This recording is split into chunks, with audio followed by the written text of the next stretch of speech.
Estos tornillos son pequeños como para caber en la palma de la mano.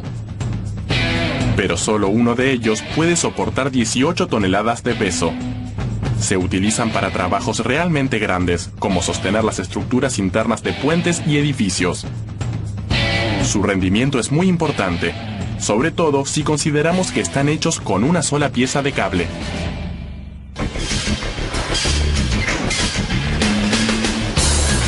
Este es el cable que se utiliza para fabricar los tornillos. Tiene poco menos de 2 centímetros de espesor, es decir, el diámetro de una moneda de 10 centavos. Llega a la fábrica en rollos. El sonido chirriante que se escucha es el ruido que hace el cable cuando atraviesa la máquina que lo desenrolla y estira, para luego cortarlo y moldearlo hasta formar los tornillos. El cable se ve blanco porque está cubierto con un lubricante en polvo que evita la fricción mientras atraviesa las máquinas desplegadoras, pero en realidad está hecho de una mezcla o aleación de acero reforzado y carbono. Una vez transformado en tornillo, este tipo de aleación se puede tratar con calor para convertirla en un material ultra resistente. Por el momento aún es lo suficientemente blando como para transformarlo en un tornillo. Primero, el cable debe quedar perfectamente recto, porque hasta la más mínima ondulación en el acero podría generar debilidad en los tornillos. Para alisar las ondas, el cable atraviesa una serie de rodillos que eliminan las curvas y pliegues más grandes. Una segunda máquina jala del cable a través de un agujero pequeño o molde, con un diámetro levemente menor que el original. La fuerza que se aplica para que el cable atraviese el molde hace que quede recto y parejo. La presión elimina también el lubricante y reduce el diámetro del cable exactamente a 1,9 centímetros. El tamaño de los tornillos que se usan para conectar las estructuras de acero de los edificios. Cuando el cable está perfectamente plano, se traslada a una máquina forjadora en frío para cortarlo del largo adecuado y transformarlo en tornillos. Esta máquina se llama forjadora en frío porque no calienta el acero para ablandarlo antes de cortarlo. En este caso, el acero se forja en frío o a temperatura ambiente.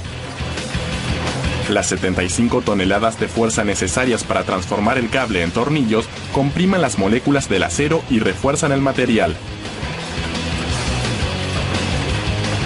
La máquina trabaja tan rápido que produce 20.000 tornillos por día.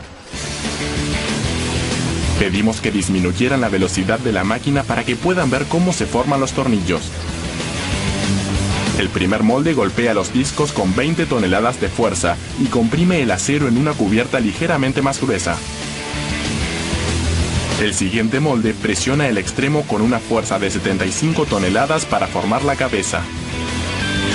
El último molde recorta los lados curvos de la cabeza en forma hexagonal.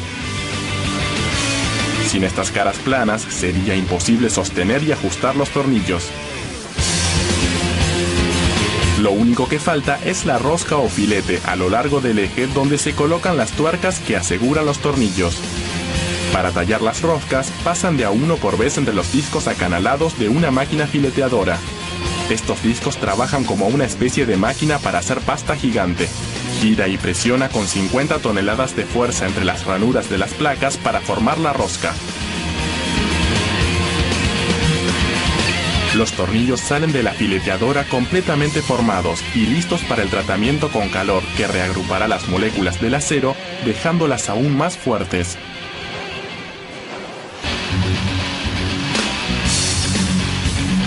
Se necesitan 2 hornos para tratar el acero. El primero alcanza la increíble temperatura de 900 grados Celsius, calor suficiente como para reagrupar las moléculas del acero sin derretir los tornillos. Un paso rápido por un segundo horno a 565 grados solidifica todavía más el acero. Una vez fríos, los tornillos se ponen a prueba. Deben ser capaces de soportar al menos 18 toneladas de peso antes de romperse. Este resistió 21 toneladas. Es lo que se dice un tornillo fuerte. Pueden ser pequeños, pero ellos sostienen algunos de los edificios más grandes del mundo.